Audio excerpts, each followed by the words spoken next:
할렐루야. 선하신 주님의 인도하심으로 주님과 늘 동행하며 살아가는 삶의 행복이 여러분들에게 풍성하기를 주님의 이름으로 축복합니다. 오늘 참 흥겹고 은혜로운 찬양을 주셨는데요.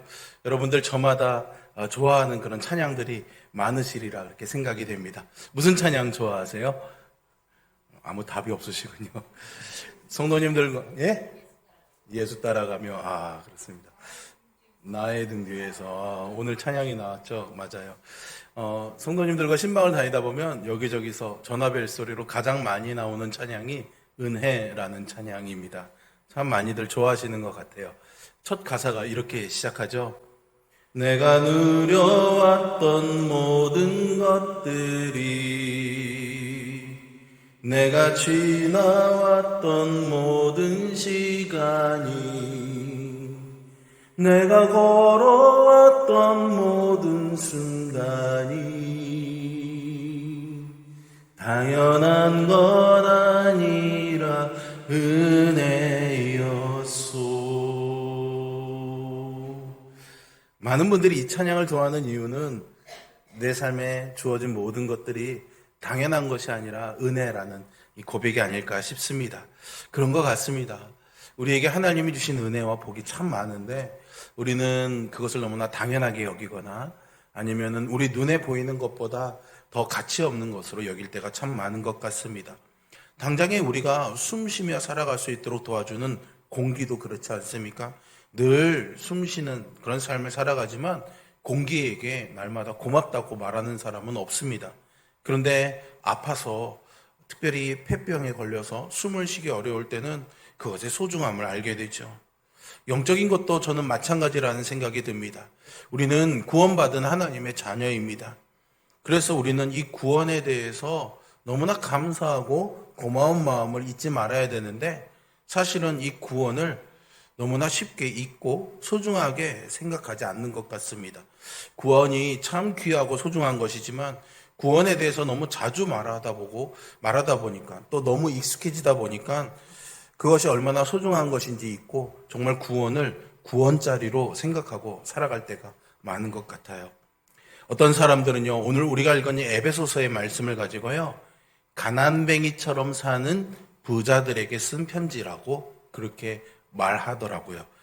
정말 큰 복을 받아서요, 많은 것을 가진 성도들이 마치 아무것도 가지지 못한 가난뱅이처럼 산다는 것이죠. 그런 자들을 일깨워 주려고 사도 바울이 아마도 이 편지를 쓰지 않았을까 싶습니다. 이 말씀을 통해서 우리가 받은 복에 대해서 다시 한번 생각해보는 그런 시간이 되었으면 좋겠습니다. 오늘 본문은요, 우리 성경에서는 여러 절로 나눠져 있지만 사실 헬라어 원문에는 이것이 한 문장으로 되어 있는 아주 긴 말씀입니다. 고대 문헌 중에 헬라어로 된 가장 긴 문장이라는 이야기도 있더라고요. 문장이 길다 보니까 내용을 파악하거나 이해하기에 조금 어려울 수도 있겠습니다. 하지만 이 본문의 말씀을 크게 두 부분으로 나누어 보면요, 3절에서는 일반적인 사실을 이야기해주고 있고요, 나머지 4절부터 14절까지는 그것에 대한 부연 설명을 해주고 있습니다. 바울이 에베소 교회에 보내는 이 편지에서 인사말 이후로 본론을 시작하는 오늘 본문의 첫 마디가 무엇으로 시작하고 있습니까? 찬송하리로다로 시작하고 있습니다.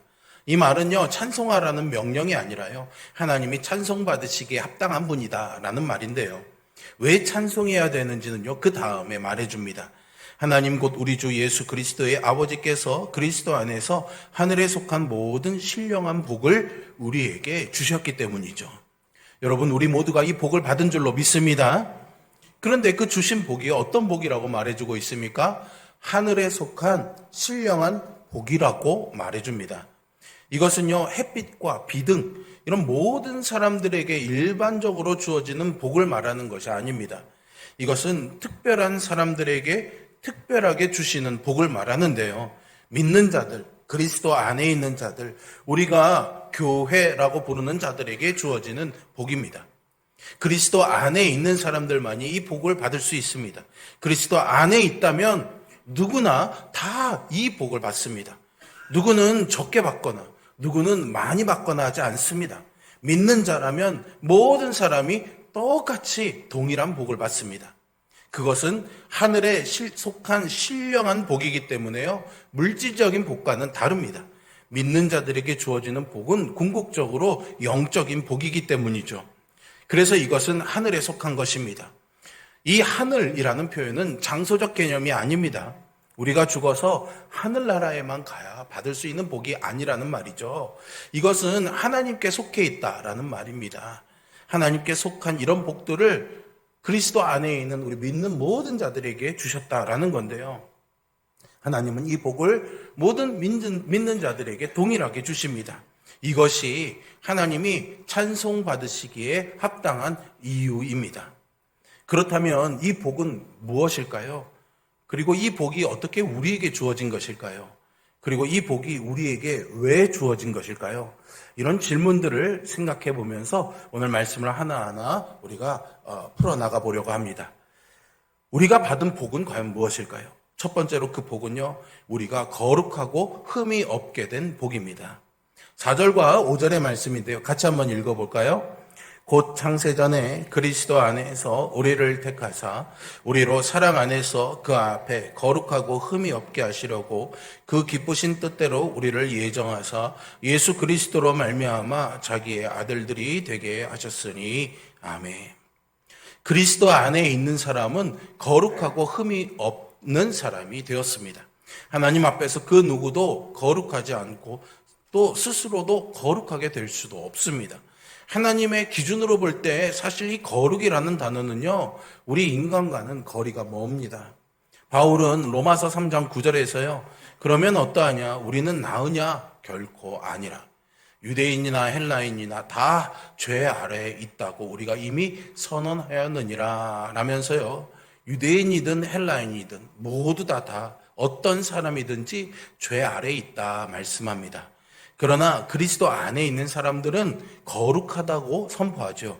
고린도후서 5장 21절에서 하나님이 죄를 알지도 못하신 이를 우리를 대신하여 죄로 삼으신 것은 우리로 하여금 그 안에서 하나님의 의가 되게 하려 하심이라 라고 바울이 전하는 것처럼 그리스도 안에 있는 사람들에 대해서 의로움과 거룩함과 죄 없음과 흠 없음이 선포되었습니다.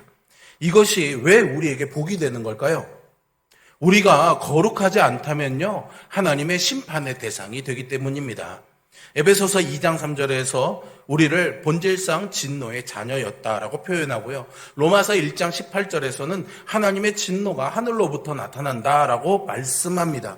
그리고 로마서 2장 5절에서는 다만 내 고집과 회개하지 아니한 마음을 따라 진노의 날, 곧 하나님의 의로우신 심판이 나타나는 그날에 임할 진노를 내게 쌓는도다라고 말합니다. 즉 이 말씀들을 추려보면 우리는 죄 아래에 있어서 하나님의 진노와 심판을 받을 대상이었다라는 거죠. 죄의 문제가 해결되지 않은 사람들은 하나님이 그 의로우심을 나타내는 날 두려움으로 하나님을 만날 수밖에 없습니다. 어린 시절 학교 다니시면서 숙제 안 해가보신 기억들 다 있으시죠? 그런 날은 선생님이 숙제 검사 언제 하나 마음을 바들바들 떨면서 수업을 받았던 기억이 있으실 겁니다. 아마 그런 마음을 말하는 것 같습니다.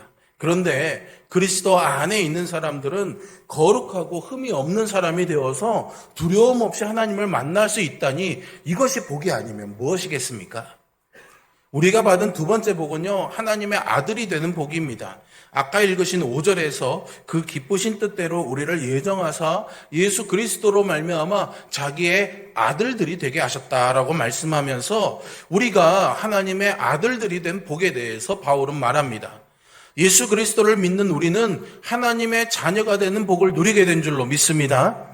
그리스도 안에 있는 사람들은 하나님의 자녀입니다. 우리는 본래는 하나님과 원수되었던 자들이죠. 우리의 상태에 대해서 성경은요, 로마서 5장에서요, 우리가 연약할 때, 우리가 죄인 되었을 때라고 말하면서 우리가 원수되었을 때에 있었다라고 말합니다. 그런 우리를 하나님의 자녀가 되게 하신 거죠. 오늘 본문에서 아들들이라는 이 표현은요, 입양되었다라는 것을 포함하고 있는 의미입니다. 당시의 로마 문화에서는요, 입양된 아들도 친자와 같은 동일한 권리를 가지게 되어 있었습니다. 그러니 하나님께서 우리를 입양하셔서 하나님의 아들로 만들어 주셨다라는 것은 하나님의 자녀의 권리를 우리에게 그대로 주셨다라는 것이죠. 그런 특권을 누리게 하셨습니다. 그래서 2절에서 하나님 우리 아버지라고 말했던 바울은요, 다시 3절에서 하나님 곧 우리 주 예수 그리스도의 아버지라고 말합니다. 즉 하나님은 그리스도의 아버지시고 우리는 그 그리스도를 믿는 자니 우리도 그 그리스도를 따라 하나님의 자녀가 되고 하나님을 아버지라 부를 수 있게 되었다라는 거죠. 하나님이 예수 그리스도의 아버지가 될 뿐만 아니라 우리의 아버지도 되시는 겁니다. 우리가 예수님을 믿고 하나님의 자녀로 입양되었기 때문이죠. 이것은요, 상상도 할 수 없는 복입니다. 여러분, 어느 날 갑자기 내가 엄청난 부자의 아들이었다는 사실이 드러난다거나 아니면은 큰 권력을 가진 권력자의 자식이었다는 것이 드러나게 된다면은, 그래서 내가 그것을 누릴 수 있게 된다면 이게 얼마나 놀랍고 기쁜 소식이겠습니까? 그러면 우리가 온 우주를 창조하신 분, 만물을 다스리고 소유하신 분의 자녀가 되었다면 어떤 것일까요? 우리는 하나님의 백성도 아니었고 하나님의 원수였었는데 이제는 하나님의 자녀가 된 것입니다.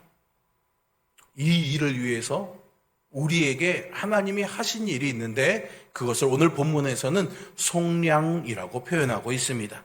7절의 말씀인데요. 같이 한번 읽어보겠습니다. 우리는 그리스도 안에서 그의 은혜의 풍성함을 따라 그의 피로 말미암아 속량 곧 죄사함을 받았느니라. 아멘. 속량이라는 이 말은요, 돈을 주고 사서 해방시키는 것을 말합니다. 당시에 노예시장에서 이런 단어를 사용했는데 돈을 주고 주인으로부터 해방시켜주는 것이죠. 그렇다면 우리가 어딘가에 매였다거나 주의 어떤 종이 되었던 그런 적이 있을까요? 저는 그런 적이 없는데요 라고 말씀하시는 분이 대부분이겠지만 사실은 그렇지 않습니다. 우리는 모두 다 죄의 종이었습니다. 요한복음 8장 34절에서 예수님은 너희에게 이르노니 죄를 범하는 자마다 죄의 종이다 라고 말씀하셨죠. 바울도 로마서 6장 17절에서 우리가 본래 죄의 종이었다고 말합니다. 우리가 인정하고 싶지 않은 사실이지만 우리는 원래 죄의 종이었습니다. 단지 우리가 마음껏 살아갈 수 있다는 이것 때문에 스스로 자유롭다고 생각했을 뿐이죠. 하지만 우리는 진정한 자유를 알지 못했고요. 자유를 찾지도 못했던 사람들입니다. 죄의 종으로서 그 죄의 대가로 우리가 지불해야 될 것이 바로 사망이었습니다. 그러나 예수님께서 우리 대신에 죄의 대가를 지불하시고 우리를 사셨습니다. 죄의 종이었던 자들을 예수님이 피로 사서 하나님께 드리셨죠. 예수님께서 우리를 그리스도인으로 만드시려고 우리를 위해서 값을 주고 사셨고 죄로부터 우리를 해방시켜 주셨습니다. 이것은 법적인 것이고요, 신분적인 변화입니다. 죄인이 의인이 되었고 하나님의 원수가 하나님의 자녀로 입양된 것이죠. 죄의 노예가 자유인이 된 것입니다. 속량, 이것은 우리가 그리스도 안에서 받은 복입니다. 하나님은 이 계획을 가지고 계셨고 이 계획을 실행하셨습니다. 그런데 이 하나님의 계획은 비밀이었습니다. 우리가 알 수 없는 영역이었죠. 그러나 하나님은 우리에게 이런 하나님의 계획을 일부러 조금 알려주시는 그 복을 주셨습니다. 그것이 8절과 9절 상반절의 말씀인데요. 이는 그가 모든 지혜와 총명을 우리에게 넘치게 하사 그 뜻의 비밀을 우리에게 알리신 것이다 라고 바울은 설명합니다. 유대인들은요, 하나님의 분명한 계획을 알지고 이해하지도 못했습니다. 그래서 메시아로 오신 그 예수님을 앞에 두고도 아직도 오실 메시아를 기다리고 있었던 것이죠. 하나님께서 그들에게 볼 수 있는 눈을 주시지 않았기 때문입니다. 하지만 믿는 자들에게는 눈을 열어주셔서 구원자 예수를 알게 해주셨습니다. 그리고 이것이 어떻게 끝날지도 말씀해 주시는데요. 10절의 말씀 같이 한번 읽어봅니다. 하늘에 있는 것이나 땅에 있는 것이 다 그리스도 안에서 통일되게 하려 하심이라. 아멘. 처음에 하나님께서 이 세상을 창조하셨을 때는요, 만물이 하나님께 복종했습니다.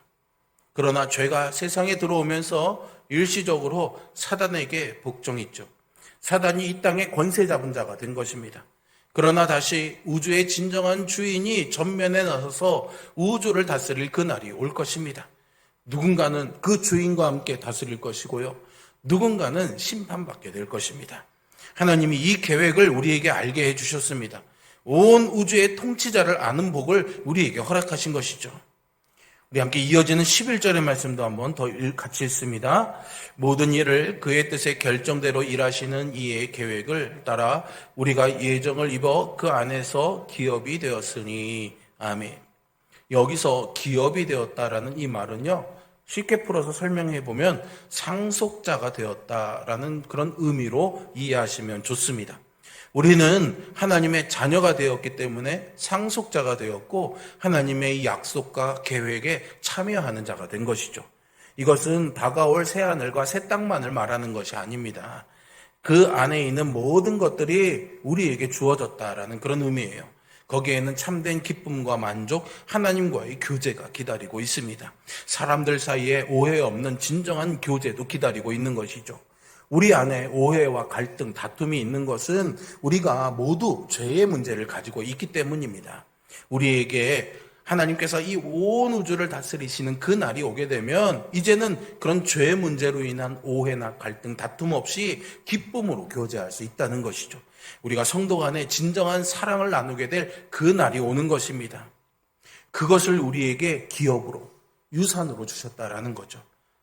여러분, 우리는 늘 하나님 앞에 예배하러 나오면서 한 주간 우리가 지었던 죄와 우리의 연약함을 고백하죠. 나의 부족함을 고백하면서 하나님 나를 용서해 주시고 나를 온전하게 해주시고 이 예배를 받아주세요 라고 기도드리죠.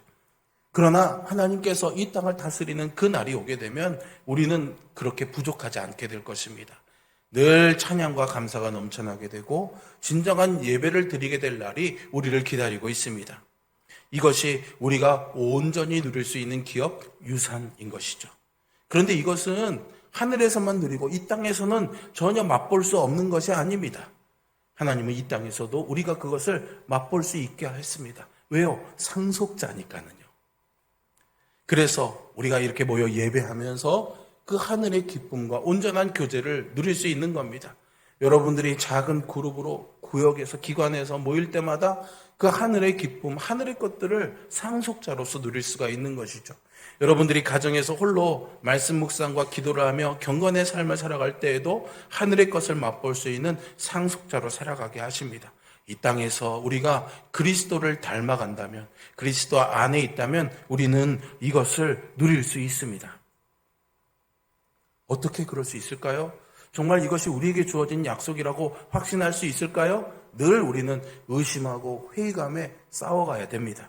그런데요, 성령께서 우리가 흔들리지 않도록 이 약속의 보증이 되어주시는 일을 하고 계시는데요. 13절과 14절의 말씀을 같이 한번 읽어보겠습니다.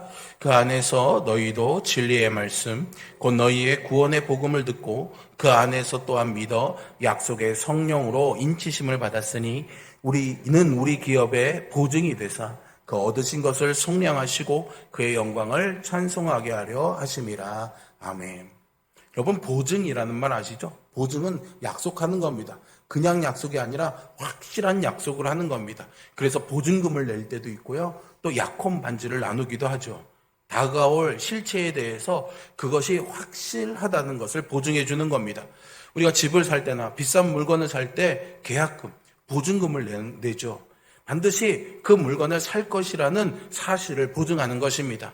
약혼 반지의 의미도 마찬가지겠죠. 지금은 아직 결혼한 상태는 아니지만 반드시 내가 당신과 결혼할 거다라는 약속의 의미로 증표로 나누는 것이 약혼 반지입니다.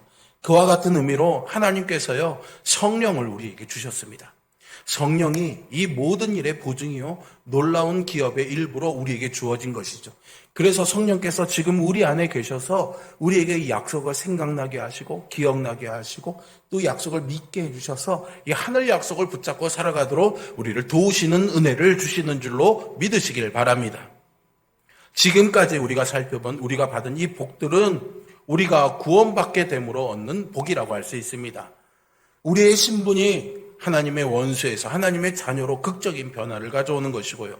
우리의 미래가 하나님의 약속으로 가득하게 됩니다. 여러분, 이것들이 우리에게 결코 작은 것으로 보이지 않기를 바랍니다. 눈앞에 보이는 물질적인 복들보다 하찮은 것으로 여겨지지 않기를 바랍니다. 우리가 무슨 자격으로 어떻게 이런 복을 받게 된 것일까요? 이 모든 것을요, 하나님이 하신 일이라고 성경은 말해주고 있습니다. 구원에 있어서 모든 행동과 일의 주체는 하나님이십니다. 그래서 구원은 은혜입니다. 우리가 해서 받는 것이 아니라 하나님이 하시는 것이기 때문이죠. 그런데 하나님께서 이 일을 하실 때에는 성부, 성자, 성령 이 삼위의 하나님으로 함께 일하십니다. 먼저 아버지 하나님, 성부 하나님이 하신 일은 구원의 계획을 하신 일입니다. 바울은 이것을요 4절과 5절, 9절, 11절에서 이렇게 설명해 주고 있습니다. 창세전에 우리를 택하시고 그 기쁘신 뜻대로 우리를 예정하시고 그의 기뻐하심을 따라 그리스도 안에서 때가 찬 경륜을 위하여 예정한 것이고 모든 일을 그의 뜻의 결정대로 일하시는 이의 계획을 따라 우리가 예정을 입은 것이다 라고, 그렇게 하나님께서 우리를 선택하시고 계획하셨다라는 것이죠. 여러분, 선택이라는 말 아시죠? 선택이라는 것은 여러 개 있는 것에서 하나를 골라내는 것입니다. 우리가 마트에 가서 장을 볼 때도 그러잖아요. 뭔가 물건을 고를 때 그 선택의 주도권은 누구에게 있습니까? 점원이 와서 저거 꼭 사셔야 돼요. 그렇게 말하면 아, 네, 그렇습니까? 그리고 사십니까? 아니죠. 아무리 싸도 내가 싫으면 안 사는 거고 비싸도 내가 원하면 사는 거죠. 선택의 주도권이 누구에게 있습니까? 그것을 원하는 나에게 있는 겁니다. 마찬가지로 하나님의 선택도 하나님께서 주도권을 가지시고 주권적으로 우리를 선택하신 것이죠. 그런데 말이죠, 이것이 창세전의 일이랍니다. 이게 무슨 의미일까요? 이게 우리에게 어떤 확신과 담대함을 주는 걸까요? 어린 시절에 여러분 친구들이랑 놀이를 하시면서 때로는 물건, 구슬이나 딱지 이런 물건들이 누구 거냐를 놓고 혹시 싸운 적이 있으십니까? 그럴 때요 보통은 이렇게 말합니다. 이거 내가 어제부터 갖고 있던 건데 아이 무슨 소리야, 그거 내가 그저께 찜한 거야. 그랬더니 딴 친구가 그런 소리 하지 마, 나는 이거 그저께 찜해놓은 거야. 그럼 누가 가져가야 됩니까? 그저께 한 놈이 주인이 되는 겁니다. 창세전이라는 말에는 이런 뉘앙스가 담겨져 있는 겁니다. 창세전이 언제입니까? 시간과 공간이 만들어지기 전이죠. 이 세상이 존재하기도 전에 하나님께서 이 모든 계획들을 세워놓으시고 나도 선택해 주실 거라고 결정해 놓으신 겁니다. 그러니 어느 누구도 이 하나님의 선택을 침범할 수가 없는 거죠. 이것이 아버지 하나님께서 우리의 구원에 대해서 하신 일입니다. 그리고 7절은 아들 하나님, 성자 예수님께서 하신 일을 설명해 주죠. 우리는 그리스도 안에서 그의 은혜의 풍성함을 따라 그의 피로 말미암아 속량 곧 죄 사함을 받았느니라. 아멘. 아들 하나님께서 하신 일은 우리를 속량하신 일입니다. 예수님은 하나님 아버지께서 계획하신 이 일을 실행하셨습니다. 우리는 죄의 문제를 스스로 해결할 수 없었죠. 그 죄의 값을 치르기 위해서는 죽음이 필요했습니다. 그런데 우리를 위해 그리스도께서 인간의 몸을 입으시고 죽으셨죠. 우리를 죄의 종노릇하게 하지 않기 위해 당신의 피로 우리를 사셔서 해방시켜 주셨습니다. 그것이 예수님께서 우리를 위해 하신 일입니다. 그래서 그분의 피를요 보혈이라고 부릅니다. 주의 보혈 능력이 있도다, 주의 피 믿으오. 이 찬양을 부르는 이유는 예수님의 그 피가 그만큼 값진 피라는 뜻입니다. 예수님의 피는 우리 인간과 같은 피였지만 그 피는 위대한 교환을 이루어냈습니다. 예수님께 우리는요 우리의 죄를 드렸죠. 그런데 예수님은 우리에게 의로움을 주셨습니다. 십자가에서 이 위대한 교환이 이루어졌습니다. 여러분, 이것은 이미 이루어진 일입니다. 내가 예수님을 믿든 안 믿든 이미 예수님은 십자가에서 여러분들의 모든 죄를 다 해결하셨습니다. 그것이 아들 하나님, 성자 예수님께서 십자가에서 우리의 구원을 위해 하신 일이죠. 마지막으로 성령 하나님이 하신 일이 13절에 있습니다. 그 안에서 너희도 진리의 말씀 곧 너희의 구원의 복음을 듣고 그 안에서 또한 믿어 약속의 성령으로 인치심을 받았으니. 아멘. 성령께서는 우리의 구원을 인치십니다. 인을 친다라는 것은 도장을 찍는다라는 말이죠. 문서에 도장을 찍는다는 것은 소유권, 신빙성, 안정성을 의미합니다. 인을 통해서 그 도장을 찍음으로 인해서 이 문서가 누구 것인지도 알 수 있고요. 그 문서의 신빙성, 신뢰성을 확인할 수도 있는 것이죠. 또 이 인이 제대로 찍혀 있다면 안심할 수가 있습니다. 그 인을 찍은 사람보다 높은 사람이거나 허가를 받은 사람이 아니면 그 인을 찍은 것을 찢을 수가 없기 때문이죠. 우리는 성령님의 인치심으로 하나님의 소유가 되었음을 알 수 있습니다. 우리가 하나님의 사람임을 믿을 수가 있는 것이죠. 이렇게 성령님의 인치심은 우리에게 놀라운 확신과 평안을 주시는 겁니다. 이렇게 삼위의 하나님께서 우리에게 복 주시기 위해서 각자의 일들을 다 하셨고요. 그로 인해서 우리는 그리스도 안에 들어오게 되었습니다. 그래서 이 모든 복들을 누리게 된 줄로 믿습니다. 그렇다면 이 복을 하나님이 왜 우리에게 주신 걸까요? 하나님이 왜 믿는 자들을 구원하시는 걸까요? 왜 우리를 선택하셨고 아들을 이 땅에 보내셔서 우리를 구원하시고 성령으로 꽝꽝 인을 치셨을까요? 하나님께서 그렇게 하기를 기뻐하셨기 때문입니다. 하나님께서 그렇게 하기를 기뻐하셨기 때문입니다. 바울은 이것을 5절에서 그 기쁘신 뜻대로 우리를 예정하사, 그리고 9절에서 그의 기뻐하심을 따라, 그리고 11절에서 모든 일을 그의 뜻의 결정대로 일하시는 이의 계획을 따라 이루어진 일이라고 말합니다. 이 말씀들을 보면 우리 편에서 찾을 수 있는 어떤 이유도 없습니다. 하나님께서 그렇게 하기를 기뻐하셨기 때문입니다. 하나님께서 구약의 이스라엘 백성들을 선택하신 이유도 그들이 크거나 강하거나 어떤 조건이 좋아서가 아니라 그냥 하나님께서 그들을 사랑하셨기 때문입니다. 우리는 하나님께서 나를 구원하신 이유를 말할 수가 없습니다. 말할 건덕지가 없어요. 하나님의 기쁘신 뜻에 따르신 것이기 때문이죠. 그렇다면 그 하나님의 기쁘신 뜻은 무엇일까요? 6절에 보시면 그의 은혜의 영광을 찬송하게 하려는 것이라 했습니다. 그리고 12절에서도요. 그의 영광의 찬송이 되게 하심이라 했고요. 14절에서도 그의 영광을 찬송하게 하려 하심이라 라고 바울은 설명합니다.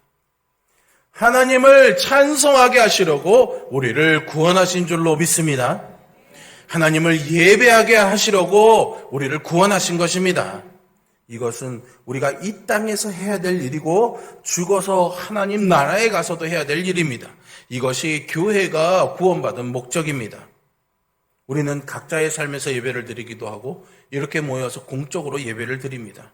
합당한 예배자가 되기 위해서 서로 노력하고 성경을 배우고 교제하며 서로를 세워주고 예배를 하죠. 더 많은 이들을 예배에 참여할 수 있도록 하기 위해서 전도도 합니다. 저는 지금까지 하나님께서 우리를 구원하심으로 우리가 누린 복에 대해서 말씀드렸습니다. 이것이 지금 우리의 매일의 삶과 무슨 상관이 있냐 물으실 수도 있겠습니다. 우리는 영원에 비춰서 이 땅의 삶을 살아야 됩니다. 영원을 바라보지 않으면 교회는 그저 이거 해야 됩니다. 저거 해야 됩니다. 라는 식의 세상의 종교와 다를 바가 없습니다. 그리스도 안에서 여러분들이 어떤 자인지 눈이 열리기를 소망합니다. 여러분은 이미 예수님을 믿음으로 인해서 죄의 자녀, 진노의 자녀에서 하나님의 자녀가 되었습니다. 그리고 하늘의 신령한 복을 누리며 마지막 날 하나님의 심판의 때에 하늘 영광을 바라보며 찬양하며 예배할 자로 부름을 받았습니다. 그렇게 선택을 받았습니다. 그 구원의 복을 받았다는 것을 깨달을 수 있는 은혜가 있기를 바랍니다. 그래서 하나님께서 여러분을 어떻게 선택하셨는지, 예수님이 어떻게 돌아가셨는지, 성령께서 어떻게 구원을 인치셨는지를 우리가 알고 이 모든 것이 은혜로 주어진 선물임을 기억하시기를 바랍니다. 결코 눈에 보이는 복에 흔들리지 마시기를 바랍니다. 세속적인 복에 너무 무너지지 마시기를 바랍니다. 보이지 않는 것을 믿음으로 바라보고 그것들을 이 세상에 더 값진 복으로 드러내며 사는 우리 모두가 될 수 있기를 소망합니다. 여러분, 우리는 주 안에서 무명한 자가 아니라 유명한 자요, 가난한 자가 아니라 부요한 자임을 잊지 마시기를 바랍니다. 우리는 그리스도 안에서 이미 충분한 복을 받은 부요한 자들입니다. 그러니 우리가 감당할 수 없는 복을 받은 사람들이라는 것을 기억하면서 이 땅에 이 복을 드러내고 전하는 자로 살아갈 수 있기를 주님의 이름으로 축복합니다. 기도하겠습니다.